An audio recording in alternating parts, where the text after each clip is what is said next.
اچھا، اب الیکشن میں کیا آپ کی اسٹریٹجی ہے؟ سولو فلائٹ ہوگا؟ کسی پارٹی کے ساتھ اتحاد کے لیے آپ کی بات چیت ہو رہی؟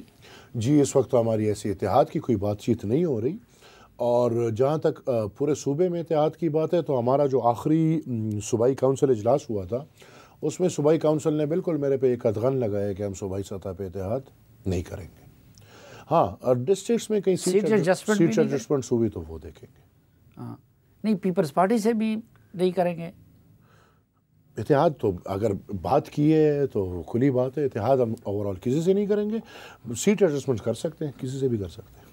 اچھا، تو زیادہ تر امکان کس کے ساتھ ہے آپ کی سیٹ ایڈجسٹمنٹ کی؟ نسبتاً قربت کس کے ساتھ آپ فیل کر رہے ہیں؟ دیکھیں صافی صاحب، آپ کو تو پتہ ہے یہ جو الیکٹورل پالیٹکس پر بالکل ایک الگ گیم ہے، اس میں پھر نظریہ تھوڑا پیچھے رہ جاتا ہے، بات طاقت کی ہو جاتی ہے، ووٹوں کی ہو جاتی ہے، تو اس میں اور پھر ہر جگہ کے اپنے ڈائلیماز ہوتے ہیں۔ جیسے مثال کے طور پہ آپ ساؤتھ کو دیکھیں تو ساؤتھ میں میرے خیال میں 2-3 فورسز ہیں، پی ٹی آئی ہے، جے یو آئی ہے، اس طرح کوئی ابھی جو پی ٹی آئی پی میں الیکٹیبل چلے گئے ہیں، شاید ہم ہوں گے، تو ادھر کا اپنا ڈائنامکس ہے۔ اس طرح آپ ہمارا پشاور ریجن دیکھیں، اس کا ایک اپنا ڈائنامکس ہے، اس میں اپنی الگ پارٹیاں ہیں۔ اس طرح سیٹ ایڈجسٹمنٹ کے لیے پھر آپ لوگوں نے دروازے سب کے لیے کھلے ہیں ہمارے، بغیر پی ٹی آئی کے۔ پی ٹی آئی کے ساتھ نہیں؟ ہم نے الحمدللہ پہلے آپ کو پتہ ہے اس کا کہ ہم نے بڑے اچھے آفر کے ساتھ پی ٹی آئی کو ٹکر ماری ہے، تو ابھی تو نہیں، سیٹ ایڈجسٹمنٹ بھی نہیں کریں گے۔ کیوں؟ نہیں، میرے خیال میں پہلے کہہ چکا ہوں، وہ غیر جمہوری لوگ ہیں، ان کے ساتھ ہم نہیں چل سکتے۔ جناب عمرو علی خان صاحب، آپ کیا سمجھتے ہیں کہ افغانستان کی اس وقت جو صورتحال ہے، تو یہ جو دونوں ممالک کے درمیان اس وقت ٹینشن ہے، اس پہ آپ کیا کہنا چاہیں گے؟ دیکھیں میرے خیال میں ایک تو افغانستان میں جو لوگ ہیں یہ میں نہیں سمجھتا کہ یہ اوریجنلز ہیں۔ ہو سکتا ہے بحث ہو سکتی ہے، بہت بڑی بحث ہو سکتی ہے اس پہ، لیکن میں ان کو اوریجنلز نہیں سمجھتا۔ اوریجنلز میں اس لیے نہیں سمجھتا کہ وہ عوام کے چنے ہوئے نہیں ہیں، بندوق کے زور پہ آئے ہیں، طاقت کے زور پہ آئے ہیں، اور بہت ایلیمنٹس کے سپورٹ پہ آئے ہیں، نہ کہ افغانستان عوام کے سپورٹ پہ، بیک اپ پہ وہ آئے ہیں۔ نمبر 1۔ نمبر 2، میں یہ سمجھتا ہوں کہ جو افغانستان اور پاکستان میں جو حالات چل رہے ہیں، یہ ہماری پاکستانیوں کی مس کیلکولیشنز کی وجہ سے چل رہے ہیں۔ ہمیں چاہیے تھا، یہ پہلے بھی میں کہتا تھا، کہ ہم کھلے عام ادھر کے الیکٹڈ لوگوں کو سپورٹ کرتے، نہ کہ ہم الیکٹڈ لوگوں کے اگینسٹ ان لوگوں کو سپورٹ کریں جن لوگوں نے آج ادھر بندوق کے زور پہ حکومت بنائی ہوئی ہے۔ ہم شاید یہ سمجھتے تھے کہ یہ لوگ آئیں گے، لیکن طالبان کہتے ہیں کہ وہ الیکٹڈ بھی امریکہ کے کاندھوں پہ بیٹھ کے آ گئے تھے۔ نہیں ٹھیک ہے، وہ تو اب اس میں مختلف باتیں ہو سکتی ہیں، لیکن الیکٹڈ تو تھے نا، ووٹ تو ہوا تھا، عوام کا ووٹ ہوا تھا۔ یہ طالبان ابھی بیٹھے اپنے زور میں، اب عوام کا ووٹ کر لیں، الیکٹڈ ہو کے آ جائیں، وہ ایک الگ چیز ہے۔ لیکن الیکٹڈ ہوتے ہیں، عوام کی ووٹ سے جو آتے ہیں ان کو دیکھیں۔ اب پھر بھی آپ، وہ تو طالب کے پوائنٹ آف ویو ہے، امریکہ آیا ہے، بالکل آیا ہے، امریکہ نے طالب سے افغانستان پہلے دیا، پھر لیا، اب پھر دیا، اس کی بھی سمجھ نہیں آتی۔ لیکن میں جو بنیادی طور پہ سمجھتا ہوں کہ پاکستان کی انالیسس ٹھیک نہیں تھی۔ ان کا خیال تھا کہ یہ وہی طالب ہے، اور یہ جو کہیں گے وہ مانیں گے۔ جہاں پر اب ٹی ٹی اے والے میں قطر کے جانے کے بعد زمین آسمان کا فرق آ گیا، اور اس میں بنیادی فرق یہ ہے کہ قطر جانے سے پہلے طالبانوں کے ساتھ جتنا بھی ربط تھا وہ وایا پاکستان تھا۔ قطر جانے کے بعد وہ پاکستان سائٹ پہ ہو گیا۔ باقاعدہ ان کو زبان سکھائی گئی، اسی لیے سکھائی گئی کہ ان کا ڈائریکٹ ربط ہو جائے امریکہ کے ساتھ، اور وہ امریکہ اور Taliban T T a direct رابطے میں شروع ہو گئے، پاکستان ایک سائٹ پہ ہو گیا۔ پھر بھی ان کی مس کیلکولیشنز تھی کہ تحریک طالبان افغانستان آ کے اگر افغانستان پہ حکومت کریں گے تو پاکستان جو کہے گا وہ مانیں گے۔ جہاں وہ نہیں ہو سکا، اب وہ سب باتیں ماننے کو نہیں تیار جو پاکستان چاہتے ہیں، لہٰذا اب اس سے ٹینشن شروع ہو گئی ہے۔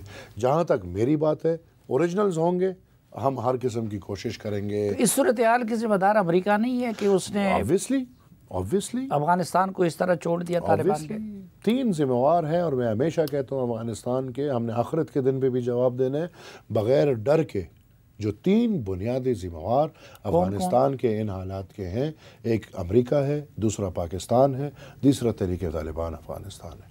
اور اشرف غنی کی حکومت نہیں ہے؟ اشرف غنی بیچارے کیا وہ نہیں اشرف غنی نے بھی تو اپنے لوگوں کو چھوڑ دیا پہلے۔ غلطی کی اس نے بھاگ کے، آج تک وہ میرے خیال میں میں سمجھتا ہوں کہ وہ ٹریٹر ہے، کیونکہ آج تک وہ ایک بیان نہیں دے سکا ہوا کیا ہے، بتا دے سب قوم کو کہ کیا ہوا ہے، کیوں گیا، کس طرح گیا۔ بالکل اشرف غنی کی ذاتی حد تک بالکل میں سمجھتا ہوں، باقی ہم ان بیچاروں کو کمزور لوگ ہیں، ان کو ہم کیا بول دیں گے۔ اچھا ٹی ٹی پی کے معاملے پہ اب ٹی ٹی اے والے یہ کہتے ہیں، افغان طالبان، کہ جی وہ تو آپ کے اپنے ملک کا مسئلہ ہے، ہمارے ملک میں نہیں ہے، تو اس حوالے سے کہتے ہیں اپنے ملک کو سنبھالو۔ یہ غلط بیانی ہے۔ ٹی ٹی اے اور ٹی ٹی پی ایک ہی چیز ہے۔ افغانستان میں ٹی ٹی اے، پاکستان میں ٹی ٹی پی لیکن ہے ایک ہی چیز۔ یہی تو وہ کہتے اب ہیں، یہی لوگ جب ادھر ہے تو ٹی ٹی اے ہے، وہی لوگ جب ادھر ہے تو ٹی ٹی پی ہے۔ یہ نہ کہیں کہ ادھر نہیں ہے یا ادھر نہیں ہے، یہ دونوں جگہ موجود ہیں۔ یہ ہمارے ٹی ٹی پی کے بہت لوگ افغانستان میں موجود ہیں جو شاید ٹی ٹی اے کی اینٹیٹی ہے، اور جو ٹی ٹی اے کے بہت لوگ ہیں وہ پاکستان میں موجود ہیں جو شاید ٹی ٹی پی کی بھی اینٹیٹی ہے۔ اور آپ کو بھی یہ پتہ ہے کہ اب امریکہ میں جو یہ کلیم کرتے ہیں، جو میں نہیں مانتا کہ لڑائی تھی یا کیا تھا، لیکن طالبان یہ کلیم کرتے ہیں کہ تحریک طالبان افغانستان والے پہاڑوں میں بیٹھے تھے۔ لڑائی اگر نیچے کسی نے کی ہے تو وہ تو تحریک طالبان پاکستان والوں نے کی ہے۔ لہٰذا وہ تحریک طالبان پاکستان کو اپنا ایک وجود مانتے ہیں، سمجھتے ہیں، اور وہ اپنے ساتھ ان کو رکھیں گے اور رکھ سکتے ہیں۔ اس طرح آپ دیکھیں، کوئی 2-4 ماہ پہلے مجھے ایک تھریٹ ملا، اس میں آئی بی والوں نے کارڈن آف کر کے لوگوں کو پکڑا۔ ہمارے اپنے گاؤں کے، مطلب اپنا گاؤں تو نہیں، ایک دوسرا گاؤں ہے، اس کے مسجد سے مولوی اٹھایا گیا جو انوالو تھا، اور وہ ٹی ٹی اے کا بندہ تھا۔ وہ تھا ہمارے محمد ناڑے میں۔ اچھا ٹی ٹی اے کا بندہ تھا یا ٹی ٹی پی کا؟ ٹی ٹی اے کا، وہ کہتا ہے کہ میں ٹی ٹی اے کا ہوں۔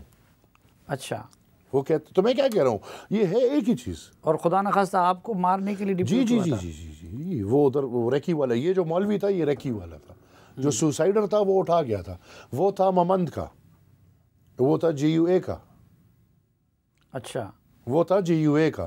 ہاں، جو اس کے ساتھ ریکی والا بندہ تھا جو مسجد میں مولوی تھا، اور غنی خان بابا کے گھر کے بالکل سامنے مسجد میں مولوی تھا۔ ٹی ٹی پی کے مسئلے پہ پاکستان کی نگران حکومت نے اور ہماری اسٹیبلشمنٹ نے جو رد عمل دیا ہے یا جو سخت policy towards T T A اپنائی ہوئی ہے، تو آپ لوگ اس کو درست سمجھتے ہیں؟ میرے خیال میں کمی ہے، اس میں کمی ہے؟ کمی ہے۔ کیا کرنا چاہیے؟ اور اس چیز کو ہم نے ونس اینڈ فار آل ختم کرنا چاہیے۔ یہ ہمارے ملک پہ بالکل ایک لیچ کی طرح پڑا ہوا ہے، ایک انسان پہ لیچ ہو، اس کا خون چوستا ہے۔